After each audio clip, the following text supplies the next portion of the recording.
A very good morning, 7th standard. This is block 12 and lesson plan 4 of the block Democracy. So, get ready with your content book, notebook, and the stationery that is essential. I will start the lesson plan with a recap. So, we will discuss what had we learned in these lesson plans. The block has covered the historical development of democracy, the differences between democracy and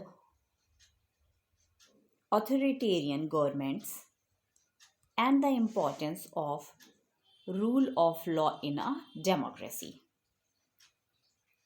So, you may struggle to understand the factors that make democracy a popular form of government.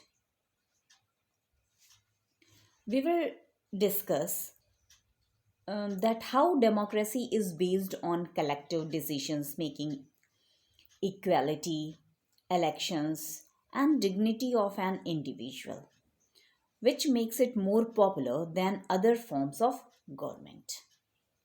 Okay, so let us start our block. So, what is our aim today? We will learn about why democracy is a popular form of government. Here comes my first question. What is a democracy? I hope you all may know the answer. Democracy is a form of government where people elect leaders to govern the country. People have the right to vote, and elections are held periodically. Decisions in a democratic government are taken collectively by elected representatives. The elected leaders are accountable to the people. If the people are not happy with the leaders, they can remove them in the next election by not voting for them. Now review the section Democracy, a popular form of government. Then you can understand why most of the countries of the world have a democratic government. Got it? You can pause the video here, read the section Democracy, come back, join me. Now, I hope you have done. Now, here are a few questions. What are some special features of a democratic government that are not found in authoritarian governments? Your answer might match with my answer.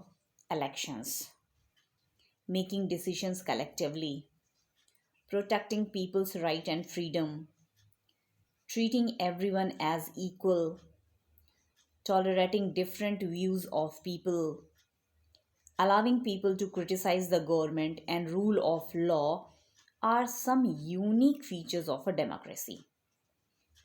These are unlikely to be found in authoritarian government. How is an unelected government different from an elected government? A government which is not elected usually comes to power by force. It does not have to rely on people's vote, nor does it have to depend on the people to continue to stay in power. Such a government has unlimited powers. For example, the former president of Uganda, Idi Amin, overthrew the elected government in 1971 and declared himself as the president of the country. He ruled for many years with his military force, making all the decisions and law for the country himself. He did not tolerate anyone criticizing his government, and nobody has the right to question him. This cannot happen in an elected government. An elected government cannot disregard the people because it gets power from the people and depends on the people to stay in power. If the people are unhappy with an elected government, they can remove the government by voting against it in the next elections. Do you think making decisions collectively is a good idea? Why? When decisions are taken collectively by people, it makes sure that the view of everyone are heard. Therefore, the decisions are unlikely to be based in favor of one person or group. This is especially important in a democracy.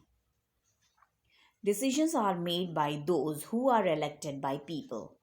So it is more likely that the decisions will take into account the interest of the people. Now, here comes the last question. Which government is, in your opinion, is most suitable today and why?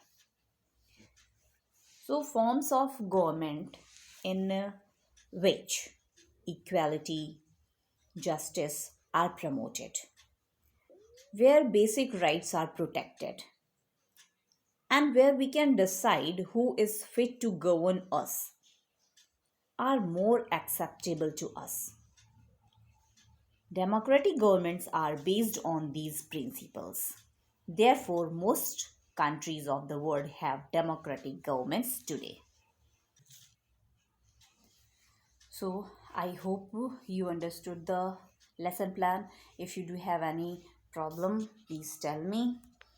After listening it, read the whole block one more time and complete my learning chart in content book and complete the block in the notebook. I hope you will complete your work on time. Thank you and have a nice day.